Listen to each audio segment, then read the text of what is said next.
Canadian air travel may be back to normal soon, but it could take a little longer for the air traffic controllers to recover.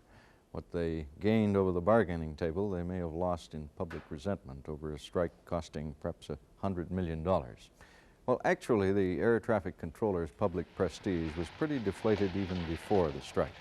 W5 visited the suburban Toronto home of one of them to determine why it is that airline pilots rate so highly with the public, while air traffic controllers are called white-collar technicians.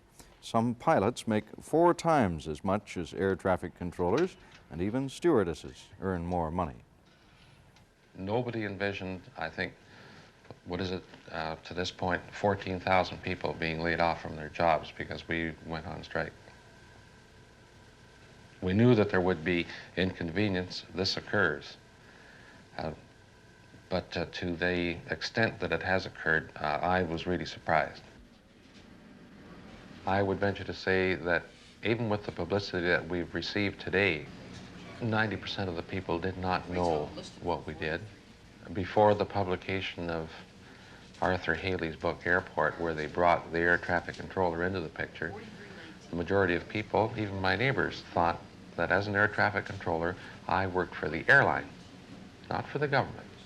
I'll use a term, this is beyond me, but when I read this in the book, and it was written by some professor in the United States, he said, for a man to be an air traffic controller, he must have 3-dimensional spatial perception, which can be moved back and forth in time. In other words, in his head, that man has to be able to picture the aircraft, the airways that they're on, the altitudes that they're flying at, and then move this picture ahead so that he can see if there's going to be any confliction. And in the tower, of course, this picture changes very rapidly. I've seen, not in the new complex, but in the old one, where the situation got to such a point and the tension was so great that the air traffic controller was physically sick.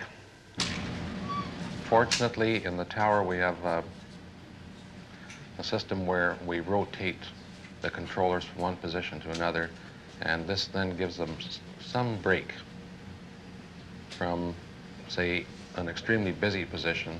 At the end of a 2-hour period, they will be moved to a position which is not as busy. I know that the tension is on me, especially when I'm working, and you know that if there is a mistake, that it could result in the loss of a couple of hundred lives, especially if you have, say, 2 jets collide. And people have often told me that they wouldn't do my job for all the money in the world.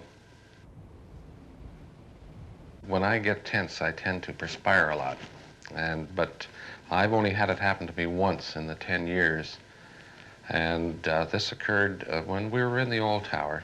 And the wind was such that on that particular day, we were forced to stay with 1 runway. And the traffic was extremely heavy. There was construction going on the airport, and the aircraft just had to get down. And you start running the aircraft, and you find yourself where the aircraft are landing and moving, and then all of a sudden, one aircraft stops in the center of the runway and has a radio failure. And you've got a jet approaching to land on that runway. And at this particular point, we decided that we would also start using a second runway. And we also had an aircraft on approach to that second runway, and we were rapidly running out of space. And that is when the tension starts to build, when you run out of the space. What occurred in this particular instance is that we finally managed to contact the little aircraft and have them clear the runway. And the jet landed with no problems. However, the aircraft on the other runway was overshot. Today, with the radar, the conflicts never really occur because we solve it away from the airport. Instead of at 1 mile from the airport, the problem is solved 8 or 9 miles from the airport. Your position is 11 miles from touchdown. Maintain heading 230, maintain 3,000. Roger, Seneca 10, maintaining 230 and 3,000. Seneca 10, this is your final controller. How do you read? Seneca is the college in Toronto where these young men are learning to become pilots. After 3 years, they could graduate immediately into jobs as traffic controllers or spend several years flying commercial planes before qualifying to pilot a major airline jet. The cockpit crew must have absolute faith in the man on the ground that he does know his job, because as you noticed, he is giving instructions. There's no question of an argument taking place between the air and the ground as to whether or not they're going to obey. They just do it. I've always considered them, as far as I'm concerned, when I was in the cockpit, as part of my team. They were just as important to me, for example, as the man on the ground with relation to maintenance, in order to assist me to accomplish the operation. Because when they issue instructions, these are to be followed. And I've found them most cooperative. Well, some people say all down the line that perhaps they have more responsibility than a pilot does, because after all, they're sorting out many aircraft and preventing loss of life through air collision. Yes, you have a point there. I know the stress they work under during the peak periods of the day. It's a tremendous stress. And there's no doubt about it, they have many, many lives on their hands. I felt for a long time, quite frankly, that their position, you might say, in the social structure of civil aviation has not been recognized to the degree it should be. The captain is responsible for the one aircraft. A controller, on the other hand, may be responsible for, at one given period, if we could stop the radar, he may have 30 aircraft on that scope, and he is responsible for them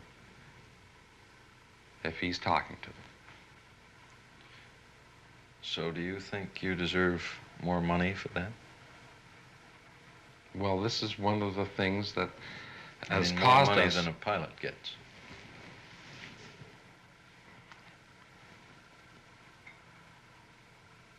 No, because ultimately the pilot is the one who is responsible for the aircraft itself and executing landing. We can clear him to land. We can tell him to turn to his right, turn to his left when he's under radar surveillance. But ultimately, he is the man who is responsible for his aircraft. We are responsible for overall safety. I won't say that we should get more than them, but on the other hand, I wouldn't say that we should get less than them either. Air traffic controllers are civil servants. Pilots are not. So it may be an eternity before there's that kind of equality. But a sociologist offers some projections. We've seen the astronaut surge into public knowledge, in the public's image. In fact, as you know, in the United States, our big neighbor across the border, we have astronauts now running for government positions, members of Congress and the like, governorships and the like. So that's a factor. Well, would you say in a technological age, then, that the air traffic controller falls into the same category? Yes, but technology can also deal him a blow in the fact that it's hard to think of any occupations these days which cannot ultimately be replaced by the computer. You know, a job like air controller, it seems to me to be a near step to just replacing the man by another machine. And perhaps unconsciously, the airline controllers might be beginning to sense that they might be easily replaceable, and therefore beginning to make their demands now. I've got one son, Stephen.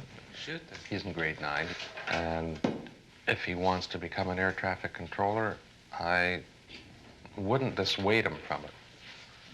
I would point out there are certain disadvantages. The lifetime of a controller, approximately 20 years. And that is at the time when he can best produce the money to send his children to school, feed his family.